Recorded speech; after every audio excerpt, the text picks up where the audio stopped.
এবার আমরা প্রদীপ কিনতে যাচ্ছি। আজকের দিনে প্রদীপ কেনা খুবই ভালো। ফাঁকাই আছে।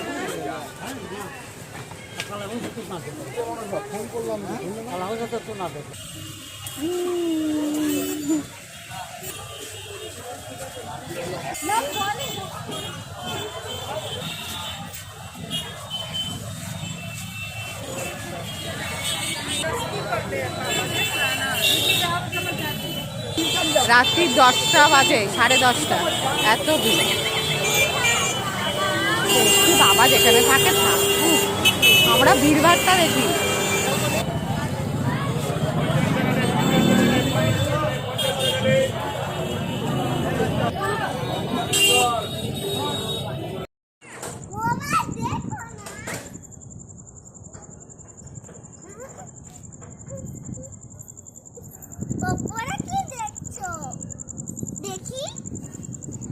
দেখি না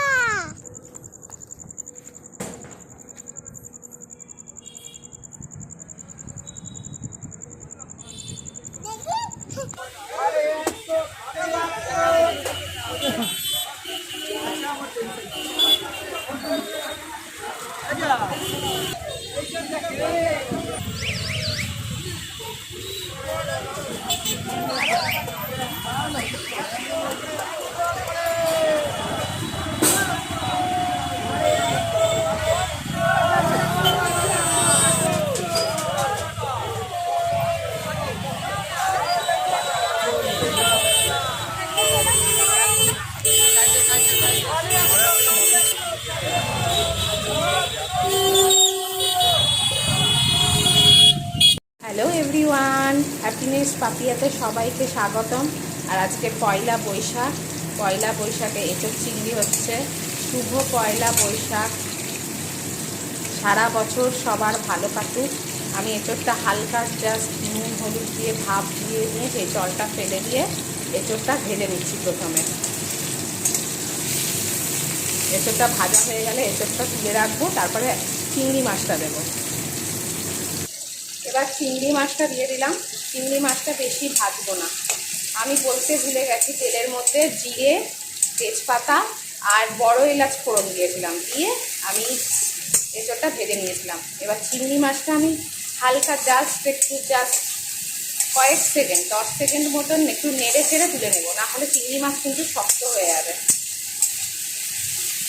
চিংড়ি মাছ বেশি ভাজলেই শক্ত হয়ে যাবে, তখন আর খেতে ভালো লাগবে না। এবার আলুটাকে ভেজে নেবো। আলুটাকে ভেজে তুলে পেঁয়াজ দেবো। আলুটা আমার লাল লাল করে ভাজা হয়ে গেছে, এবার তুলে নেব। তুলে পেঁয়াজ দেবো। পেঁয়াজ দিয়ে দিয়েছি। এবার মশলাটা দিয়ে দেবো। পেঁয়াজটা লাল লাল করে ভাজা হয়ে গেলেই মশলাটা দিয়ে দেবো। নববর্ষে আপনারা কি কি করছেন, কি কি খাচ্ছেন জানাবেন অবশ্যই কমেন্টসে। আর আমার রান্নাটা কেমন হচ্ছে সেটাও বলবেন। আমার পেঁয়াজটা লাল লাল করে ভাজা হয়ে গেছে, এবার মশলাটা দিয়ে দেবো। মশলাটা আমি দিয়েছি, আঁচটাকে একটু আস্তে করে দিয়েছি। মশলাটা দিয়ে তেল ভেসে উঠলে আমি আর একবার একটু জল দিয়ে আর একবার কষে নেব। মশলায় রয়েছে একটা বড় পেঁয়াজ, টমেটো, দুটো লঙ্কা, 4 কোয়া রসুন, অল্প একটু আদা আর অল্প একটু কাঁচা হলুদ আর 1 চামচ গোটা জিরে, সব মিক্সচারে দিয়ে আমি মিহি করে নিয়ে আমি মশলাটা দিয়েছি। এরকমভাবে কষে রান্না করবেন, খেতে খুবই টেস্ট লাগে। এবার আঁচটা জোরে দিয়ে দিচ্ছি। গ্যাসটা জোরে দিয়ে ঢেকে দেবেন।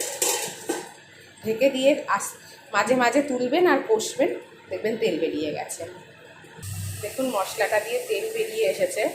এরপরে এক এক আমার মিক্সচার ধোয়া জলটা দেবো, লঙ্কার গুঁড়ো দেবো, নুন দেবো, সামান্য একটু মিষ্টি দেবো।